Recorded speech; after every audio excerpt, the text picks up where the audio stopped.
প্রচুর টাকা সিন্ধুক থেকে বের করে বস্তায় ভরা হচ্ছে টাকা আর টাকা।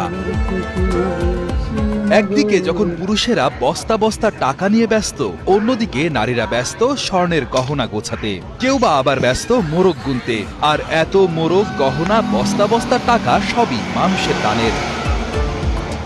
4 মাস 18 দিন পর পাগলা মসজিদের দান বাক্স খুলে এবার পাওয়া গেল ইতিহাসের সর্বোচ্চ রেকর্ড 32 বস্তা টাকা। টাকা দেখলাম, অনেক টাকা দেখছি না আমি কখনোই নিজ চোখে, আজকে দেখলাম, আমার কাছে খুব ভালো লাগতেছে। মসজিদের মেঝেতে ছিটিয়ে দেওয়া এই 32 বস্তা টাকা গোনার জন্য রয়েছেন মাদ্রাসার কোমলমতি শিশু, শিক্ষক, মসজিদের কর্মচারী, ব্যাংক কর্মকর্তা সহ 5 শতাধিক মানুষ, যা গণনা করতে সময় লাগবে সারাদিন।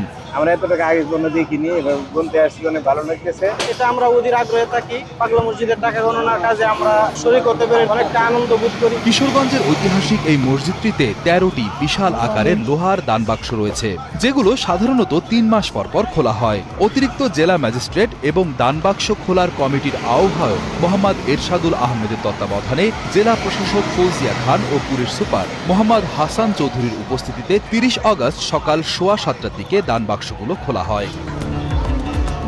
এর আগে গত এপ্রিল মাসে 11টি দানবাক্স খুলে 28 বস্তা টাকা পাওয়া গিয়েছিল। গণনা শেষে যার পরিমাণ দাঁড়ায় প্রায় 9 কোটি 18 লাখ টাকা।